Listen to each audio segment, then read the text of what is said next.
जय गुरु जी, शुकराना गुरु जी, blessing always गुरु जी। आइए सभी संगत मिलकर गुरु जी महाराज जी के चरणों में कोटि कोटि प्रणाम करते हैं। गुरु जी महाराज जी का वंदना करते हैं। गुरु जी महाराज जी का लख लख शुकराना करते हैं। जय गुरु जी। संगत जी, गुरु जी महाराज जी का दर्शन करके आप निहाल हो जाइए। जय गुरु जी। संगत जी, गुरु जी की बहुत प्यारी संगत हैं और गुरु जी महाराज जी ने उनको लाइफ टाइम के लिए ब्लेस किया है। जगदीश पांडे अंकल हैं और गुरु जी के आशीर्वाद से गुरु जी का डिवाइन ब्लेसिंग भरा सत्संग मानसी अग्रवाल फैमिली में गुरु जी का सत्संग चरस मंडी अमीनाबाद लखनऊ में संपन्न हो गया है। गुरु जी महाराज जी सत्संग में आए, अपनी प्यारी प्यारी संगत को ब्लेस किए। जय गुरु जी। संगत जी, गुरु जी का सत्संग सुनने के लिए और देखने के लिए चैनल को सब्सक्राइब कर लीजिए, जिससे गुरु जी का लेटेस्ट सत्संग आपको डेली देखने को मिलता रहे। चलिए गुरु जी की आज्ञा से आगे का सत्संग सुनते हैं। गुरु जी कहते हैं, जो सत्संग सुनता है उसका कल्याण होता है। संगत जी, सत्संग के माध्यम से आपको सवालों के जवाब मिलेंगे और आपको ब्लेसिंग मिलेगा कि गुरु जी कब कैसे ब्लेस करते हैं। आपके कई वहम दूर होंगे। तो चलिए सुनते हैं। जय गुरु जी। संगत जी, गुरु जी से अरदास करते हैं, हे शिव, यदि जीवन भर कल्प वृक्ष की कलम से मेरे पर्वत की दावत में सागर रूपी स्याही भरकर और संपूर्ण पृथ्वी को कागज की भांति प्रयोग कर आपके गुण लिखें, तो भी सरस्वती माँ असफल ही रहेंगी। आपका बहुत बड़ा गुण है। वास्तव में गुरु गुणों का वर्णन करना असंभव है, क्योंकि उनके पास तो अथाह गुण होते हैं। संगत जी, गुरु स्वयं महाशिव हैं, राजाओं के राजा हैं, धरती पर मानव रूप में कल्याण करने के लिए आए हैं। संगत जी, जिसने भी गुरु जी के दर्शन किए हैं, थोड़े समय के लिए ही सही, उसने यह आवरण देखा है जिसके पीछे गुरु जी की सरलता से प्रसन्न होने वाली छवि छिपी हुई है। मुझे अपने गुरु के बारे में अपने संबंधी कर्नल सेवानिवृत्त जोशी से ज्ञान प्राप्त हुआ और उनके दर्शन करके उनका आशीर्वाद करने की अभिलाषा जागृत हुई। चूंकि उस समय मैं पारिवारिक समस्याओं के समाधान में लगा हुआ था और दिल्ली नहीं जा सकता था, मैंने कर्नल जोशी को गुरुजी को बताने के लिए यह लिखा। मेरा संदेश शब्द गुरुजी तक पहुंच ही गया होगा कि मुझे उनके दर्शन और उनके आशीष का सुअवसर प्राप्त हो गया। उनके चरण कमल स्पर्श करते हुए ऐसा लगा जैसे वह कह रहे हों, मम दर्शन फल परम अनूपा, जीव पाव निज सहज स्वरूपा। अर्थात यह महापुरुषों की कसौटी है, जिनके सानिध्य में साधारण मानव का मन भी उस आनंद सिंधु में गोते लगाते रहता है, जिसकी प्राप्ति के लिए बड़े बड़े तपस्वी अनेक जन्मों तक प्रयास करते रहते हैं। गुरु जी, संगत जी अंतर्यामी हैं, वे सब कुछ जानते हैं और मेरा मानना है कि वह बिना कुछ व्यक्त किए ही मन की चाहत पूरी कर देते हैं और हमारे मन की व्यथा को, हमारे मन की दशा को गुरुजी पढ़ लेते हैं।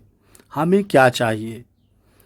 संगत जी, एक चेतावनी है, हमारी इच्छा पूर्ति तभी संभव है जब वह हमारे लिए हितकारी हो, तभी गुरुजी देते हैं।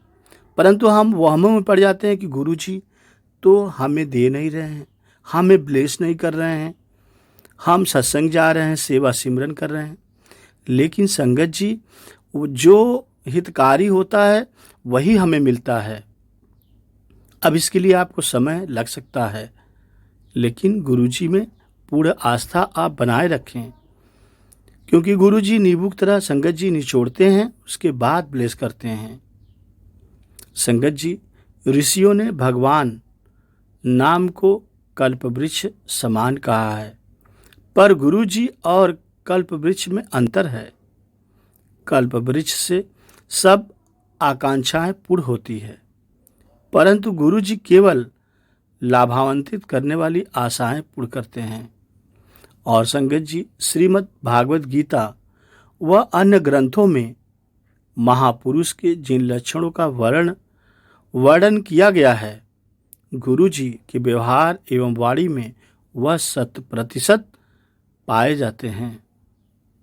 संगत जी, यह भी महत्वपूर्ण है कि गुरु जी का जन्म पंजाब के मरेलकोटला डुगरी गांव में हुआ।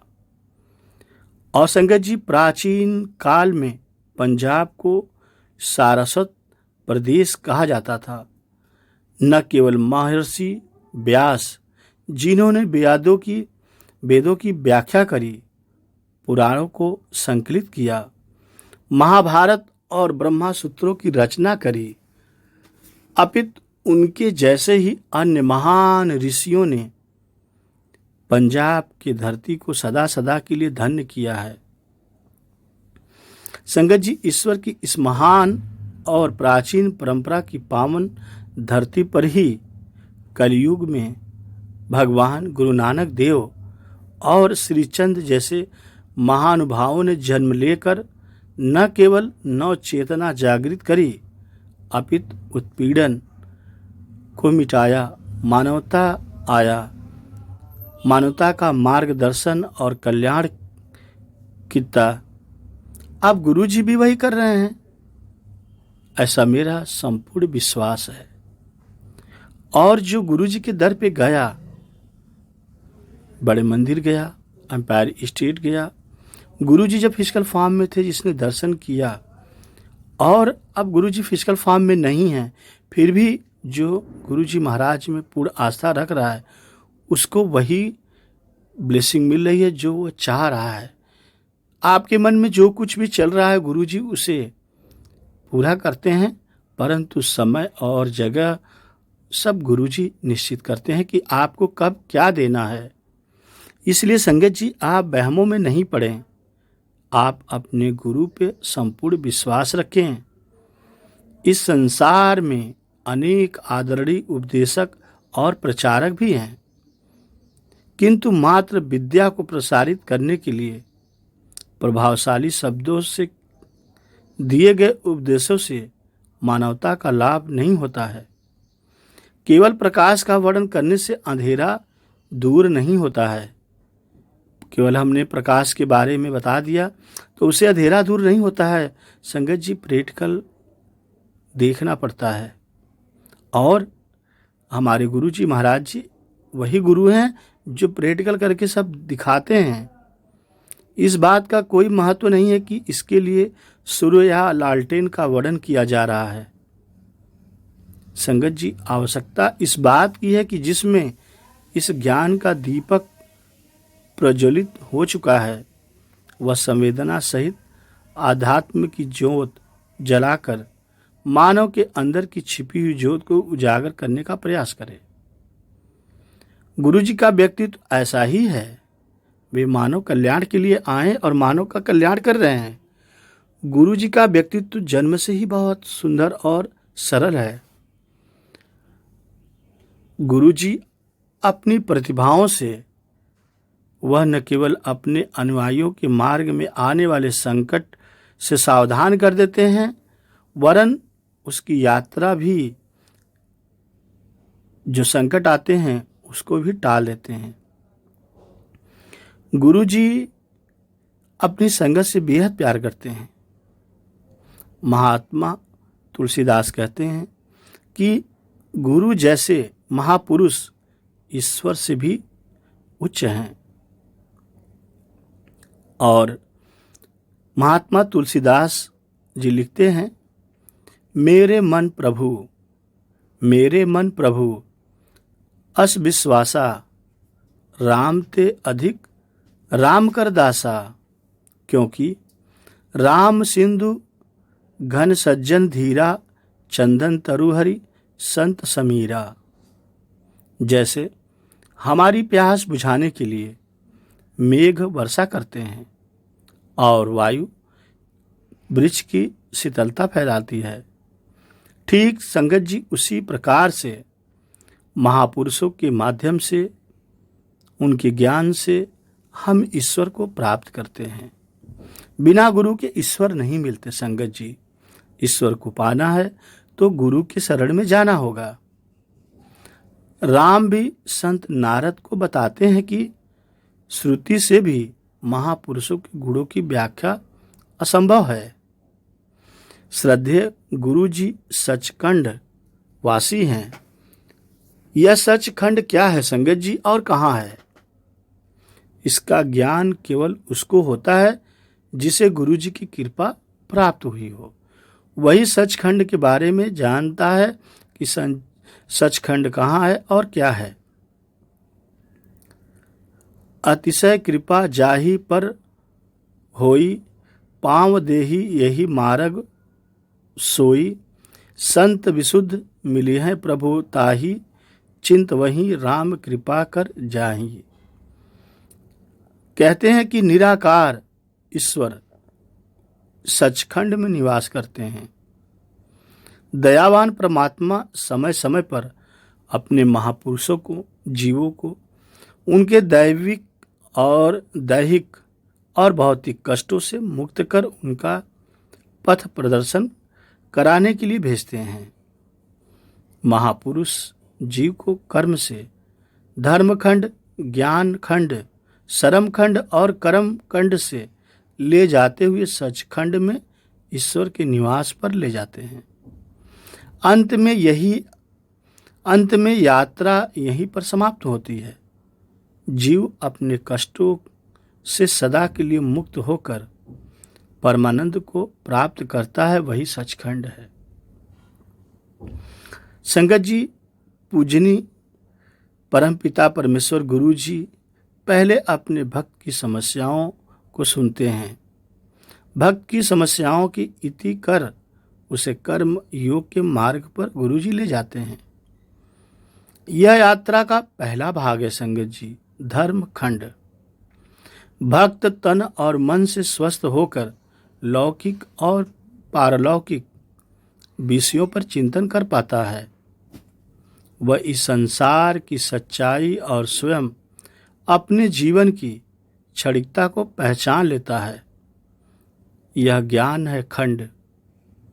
संगत जी, अपनी अल्प ज्ञानी अपनी और स्वाभिमान का उसे भान होता है।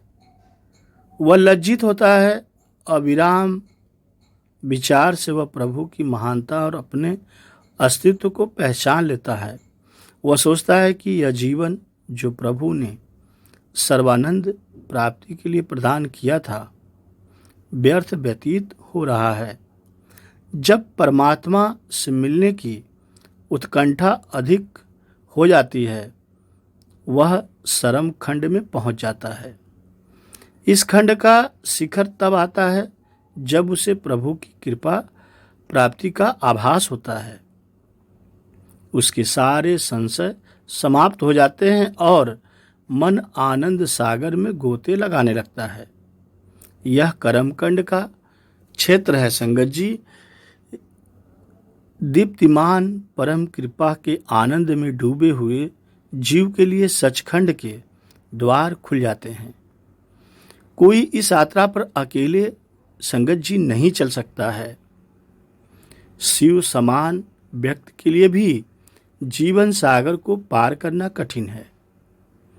ज्ञान के भंडार ब्रह्मा को भी परमानंद की प्राप्ति के लिए गुरु या महापुरुष के पास जाना ही पड़ता है और गुरु की कृपा दृष्टि तुरंत उन्हें वहां पहुंचा देती है। गुरु जी इस युग के ही महापुरुष हैं और मैं परम आदरणीय गुरु जी महाराज जी के चरण कमलों की वंदना करता हूँ कि हमारे जीवन में आए, हम सभी के जीवन में आकर गुरु जी ब्लेस कर रहे हैं। गुरु जी बड़े से बड़े संकट को टाल देते हैं और जहाँ डॉक्टरी फेल हो जाती है, गुरु जी का वहाँ से इलाज शुरू हो जाता है। ऐसे बड़े बड़े कैंसर और ऐसे बड़े बड़े बीमारियाँ गुरु जी चुटकियों में हल कर देते हैं, जो संगत कभी सोच भी नहीं सकती कि क्या यह रोग ठीक हो सकता है। बड़े बड़े डॉक्टरों ने जवाब दिए हैं, परंतु गुरु जी ने सहारा दिया, हाथ थामा गुरु जी ने और अपने भक्तों को ठीक किया है गुरु जी ने। संगत जी, गुरु जी भगवान हैं, शिव हैं। मैं उनका गुणगान करता हूँ। आपके चरण कमलों का गुरु जी आश्रय है, आप हमारे हैं। आपके चरण कमल बांधते हैं हमें आपसे, लौकिक माया को भेद कर भक्तों को भेंट करें उनकी आशाएं कल्प वृक्ष की भांति। हे भगवान, हे शिव, गुणगान करता हूँ आपके चरण कमलों का। शिव, ब्रह्मा और स्वर्ग के समस्त देव नतमस्तक होते हैं आपके कमल चरणों में। हे सबसे प्यारे गुरु महाराज जी, ढूंढता है जो आसरा, मिलता है उसे सहारा आपका। आपके चरण कमल सबसे प्यारे प्रभु। संगत जी, साखी कहती है कि मेरा मुझ में कुछ नहीं, जो कुछ है सो तेरा। मुझको मेरा क्या लागे, सब अर्पण कर दूं तुझको। संगत जी, श्री गुरु नानक देव जी अपने साथी मर्दाना के साथ यात्रा कर रहे थे और एक दिन की बात है संगत जी, गुरु नानक देव जी एक बहुत ही गरीब समर्पित अनुयायी भाई दरोकार से मिले, जो एक छोटी सी कच्ची झोपड़ी में रहता था। दरोकार मजदूरी करके जैसे तैसे अपना जीवन पालता था, भरण पोषण अपने परिवार का करता था। भाई दरोकार बहुत गरीब था,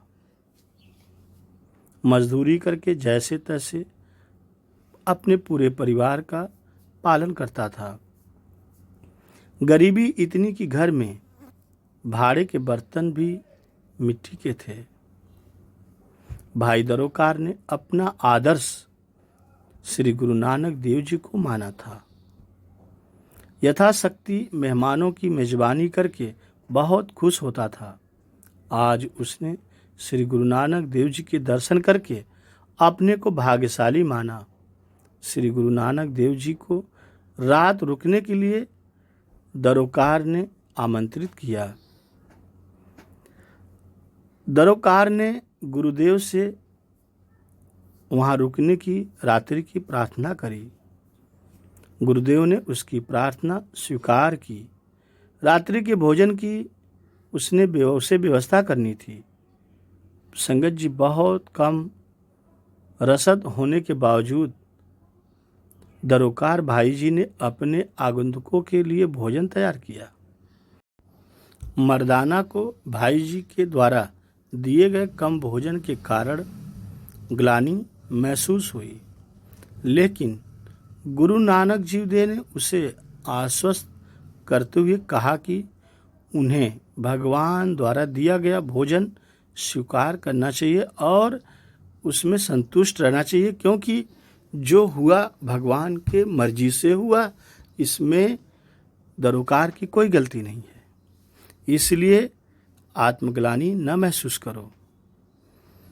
संगत जी, भोजन के बाद गुरु नानक देव जी ने सभी को आश्चर्यचकित कर दिया और मर्दाना से कहा कि वे मिट्टी के प्लेटें तोड़ दें।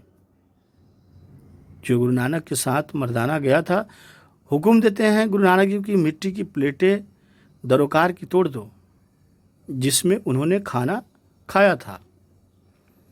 संगत जी, हालांकि भ्रमित होने के बावजूद मर्दाना ने गुरु नानक की बुद्धि पर भरोसा किया कि गुरु नानक जी अगर ऐसा कह रहे हैं तो उसमें कुछ न कुछ रहस्य जरूर होगा। भाई दरोकार ने पूरा विश्वास दिखाते हुए अपनी कुछ चीजें तोड़ने के लिए सहमति जता दी। संगत जी, आप समझ सकते हैं कि जो खाना खिला रहा है, जिसने रात्रि भर रहने के लिए जगह दिया और गुरु नानक जी उसका ही नुकसान करा रहे हैं और उसमें मर्दाना तोड़ने के लिए तैयार भी हो गया। उसने कहा, मैं आपका विनम्र दास हूँ, आप जो चाहे करें। संगत जी, अगली सुबह गुरु साहिब जी उठे और गुरु सिख से कहा कि अब आगे बढ़ने का समय आ गया है। गुरु सिख को यह सब बर्दाश्त नहीं हुआ कि गुरुदेव इतनी जल्दी चले जाएं। उसने पूछा कि क्या वह कुछ देर वह आपके साथ चल सकता है। गुरुजी ने सहमति जताई और गुरु सिख से कुछ दूर तक उनके साथ चलने की योजना बनाई। जाने से पहले गुरुजी ने गहराई से सोचा और फिर भाई मर्दाना जी से गुरु सिख की छोटी सी मिट्टी की झोपड़ी को गिराने के लिए भी कह दिया। पहले गुरु नानक जी ने बर्तन तोड़ाए, अब झोपड़पट्टी भी तोड़ने के आदेश दे दिए। संगत जी, यह सुनकर भाई मर्दाना जी उलझन में पड़ गए कि जिसने ठहरने के लिए जगह दिया, रात सोने के लिए जगह दिया, खाना दिया और गुरु नानक जी अब जा रहे हैं, घर से विदा ले रहे हैं, तो उसकी झोपड़ी भी तोड़ के जा रहे हैं। मर्दाना को बहुत आश्चर्य हुआ। संगत जी, उन्हें आश्चर्य हुआ कि वे इस मामूली आदमी के पास जो कुछ भी है उससे क्यों नष्ट कर रहे हैं। संगत जी, गुरु सिख ने भाई मर्दाना जी से गुरु जी के आदेशों को पालन करने की विनती की। संगत जी, समझ सकते हैं कि आप मर्दाना कितना दयालु है। उसने पहले तो आश्चर्यचकित हुआ और फिर गुरु सिख की बात सुनकर मर्दाना सोचा, जिसने घर दिया रहने के लिए, खाना दिलाया और वह इतना विनम्र है कि कह रहा है कि गुरु नानक जी के आदेशों का पालन करो और झोपड़ी को गिरा दो। संगत जी, उन्होंने कहा, जैसा मेरा गुरु कहे वैसा करो, जो भी हुक्म वह दे बस उसका पालन करो। संगत जी, यहाँ कुछ भी मेरा नहीं है, यह सब गुरु जी का है। यह सुनकर भाई मर्दाना जी ने अनिच्छा से झोपड़ी को नष्ट कर दिया। फिर गुरु जी, भाई मर्दाना जी और गुरु सिख साथ साथ चल पड़े। जैसे ही अंधेरा छाने लगा, गुरु जी ने गुरु सिख से कहा कि अब समय आ गया है कि वह अपनी झोपड़ी में वापस लौट जाएं। गुरु नानक जी ने गुरु सिख से कहा कि तुम लौट जाओ, शाम हो गया है। यह गुरु जी का हुक्म था। विदा होने से पहले गुरु जी ने गुरु सिख को उनके प्रवास के दौरान की गई सेवा या निस्वार्थ सेवा के लिए आशीर्वाद भी दिया। और संगत जी, गुरु सिख उस स्थान पर वापस आया जहां उसका घर हुआ करता था और उसने जो देखा उसे उसने श्री गुरु नानक देव जी का आशीर्वाद माना। संगत जी, एक छोटी सी दीवार जो करीब 2 फीट ऊंची थी अभी भी खड़ी थी। गुरु सिख को लगा कि भाई मर्दाना जी ने घर गिराने का काम पूरा नहीं किया है, इसलिए उसने दीवार के इस आखिरी हिस्से को खुद ही गिराना शुरू कर दिया। काम करते समय उसे कुछ अजीब सा लगा। दीवार के नीचे की जमीन नरम होती जा रही थी। जल्द ही उसे मिट्टी में एक छोटी सी दरार दिखाई दी। उसे आश्चर्य हुआ जब उसने देखा कि उसके पुराने मिट्टी के घर के खंडहरों के नीचे एक सोने की खदान छिपी हुई है। संगत जी, यह विनम्र व्यक्ति अपनी पूरी जिंदगी बिना धन संपत्ति के साथ ही जी रहा था, जिसे वह विनाशकारी समझता था, पर आज वह गुरु जी की ओर से छिपे हुए आशीर्वाद के रूप में मिले धन को निकाला। सब कुछ छीनने के बजाय गुरु जी ने वास्तव में उसे वह सब कुछ दिया जिसकी वह कभी कल्पना भी नहीं कर सकता था। संगत जी, अब आप समझ रहे होंगे कि गुरु जब करता है तो हमारे भले के लिए करता है, और जब देता है तो छप्पड़ फाड़ के भी देता है। संगत जी, अब वो सुखी जीवन जीने के साथ साथ परोपकार के कार्य भी करने लगा। संगत जी, हमें सीख मिलती है और कि गुरु साहिब के हुक्म और गुरबाणी पर विश्वास रखें। यदि हम अपने जीवन में दुख की शिकायत किए बिना गुरु जी के प्रत्येक हुक्म का पालन करें तो हमें भी अपने भीतर सोने की खान मिल जाएगी, जिसे हम सभी चाहते हैं। यदि हम अपने जीवन में दुख की शिकायत किए बिना गुरु जी के प्रत्येक हुक्म का पालन करें तो हमें भी अपने भीतर की खान सोने की मिलेगी, और वह आपको इतनी ऊंचाई पर ले जाएगी जिसे आप कभी कल्पना नहीं किए होंगे। गुरबाणी भी फरमाती है संगत जी, यदि सद्गुरु की एक शिक्षा सुन ली जाए तो मनुष्य की बुद्धि के अंदर रतन, जवाहर और मोती उपज पड़ते हैं। परमात्मा के गुण पैदा हो जाते हैं। विनम्रता, सेवा और प्यार से हमें सदा हृदय में यही भाव रखना चाहिए। कबीर मेरा मुझ माही किछु नहीं, जो कुछ है सो तेरा, तेरा तुझको अर्पण कर दूं क्या लागे मेरा। कबीर जी कहते हैं, इस दुई को मिटाने के लिए ना हज कुर्बानियाँ, न ठाकुर पूजा, न ब्राह्मण की सेवा, न त्याग और न ही योग साधना, ये कोई भी सहायता नहीं करते। सिर्फ एक ही तरीका है, वह है अपना आप प्रभु के हवाले कर दीजिए। आप अपने आप को यदि ईश्वर गुरु के हवाले कर दिए हैं, आपका सब कुछ बदल जाएगा, आपके जीवन में चार चांद लग जाएगा। इसी का नाम दिल साबती है। सो प्रभु के दर पे अरदास कर और कह, हे प्रभु, जो कुछ मेरे पास है, या तन है या मन है या धन है, इसमें कोई चीज ऐसी नहीं जिसको मैं अपनी कह सकूं। या तन भी आपका है, या मन भी आपका है, या धन भी आपका है। जो कुछ मेरे पास है सब तेरा ही दिया हुआ है। हम आपका ही खाते हैं, आपका ही पीते हैं, आपके घर में ही सोते हैं। आपका तो सब कुछ दिया हुआ है। यदि तेरी मेहर हो तो तेरा बक्सा हुआ यह तन मन धन मैं तेरी भेंट कर देता हूँ। इसमें मेरे पल्ले से कुछ भी खर्च नहीं होता। संगत जी, गुरु जी महाराज जी का लख लख शुक्राना कीजिए कि हम सभी के जीवन में आए हैं और गुरु जी हम सभी संगत को ब्लेस कर रहे हैं।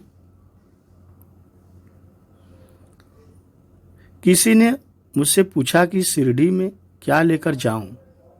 मैंने कहा, विश्वास लेकर जाओ। उसने कहा, साईं बाबा को कैसे मालूम होगा कि मैं विश्वास लेकर आया हूं। मैंने कहा, जब तुम्हारा विश्वास पक्का होगा तो साईं बाबा के आगे तुम्हारी आंखों में पानी होगा, और वो दो बूंद गिरने से पहले तुम्हारी झोली में सब कुछ होगा। तब तुम विश्वास कर लेना, साईं बाबा तुम्हारे साथ हैं।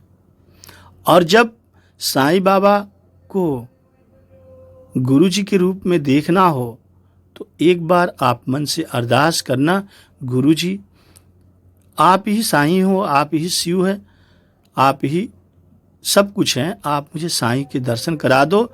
आप संगत जी यकीन मानो, गुरु जी आपको साईं भगवान के भी दर्शन करा देंगे। संगत जी, कभी कभी जीवन में कुछ परिस्थितियां ऐसी निर्माण हो जाती हैं कि उन परिस्थितियों से निकलने का कोई मार्ग ही नहीं रहता।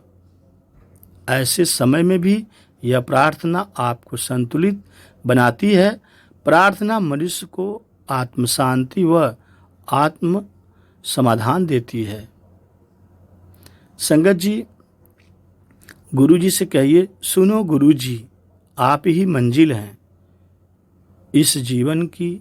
आपके चरण कमलों में हो बस गुरु जी मेरा ठिकाना, मुसाफिर थे मुसाफिर हैं हम, बस बना रहे हमारा आपके बड़े मंदिर में आना जाना। संगत जी, जो बड़े मंदिर जाता आता है उसका कल्याण अवश्य होता है, और जो नहीं जाता है उसका भी कल्याण अवश्य होता है। आप गुरु जी से डायरेक्ट कनेक्शन करके देखिए तो। गुरुदेव अपने अनुभव कहते हैं कि राम का नाम लेने से भक्तों की सभी प्रकार की परेशानियां खत्म हो जाती है। कई बार तो राम नाम लेने से ऐसे भी फल मिलते हैं जिनकी कभी कल्पना भी नहीं की जा सकती, और वही राम है गुरु जी। संगत जी, आप नाम जप करके देखिए तो आपको इतनी बड़ी बड़ी ब्लेसिंग मिलेगी जिसकी कभी कल्पना नहीं कर सकते आप। ऐसे आदरणीय परम पिता परम दयालु गुरु जी महाराज के चरण कमलों में नतमस्तक होकर कोटि कोटि महाराज जी का शुक्राना करते हैं और उनसे अरदास करते हैं कि हे गुरु जी, जो हॉस्पिटल में हैं वो घर आ जाएं, जिन्हें रोजी रोटी नहीं मिल रही है उन पे आपकी मेहर हो जाए, उन्हें रोजी रोटी मिल जाए, आपकी कृपा हो जाए, सब कुछ बदल जाए, उनका पूरा जीवन संवर जाए। संगत जी, आज का सत्संग यहीं समाप्त करते हैं। भूल चूक के लिए गुरु जी से माफ़ी और संगत जी आपसे माफ़ी। संगत जी, इस सत्संग को दूसरे संगत को भी शेयर कीजिए, फॉरवर्ड कीजिए, जिससे गुरु जी महाराज जी की ब्लेसिंग सुन सके और दूसरी संगत गुरु जी महाराज जी के सत्संग से जुड़ सके। गुरु जी कहते थे अपनी ब्लेसिंग सुनाया करो, शेयर किया करो और नई नई संगत को जोड़ा करो। गुरु जी महाराज का लख लख शुक्राना। जय गुरु जी।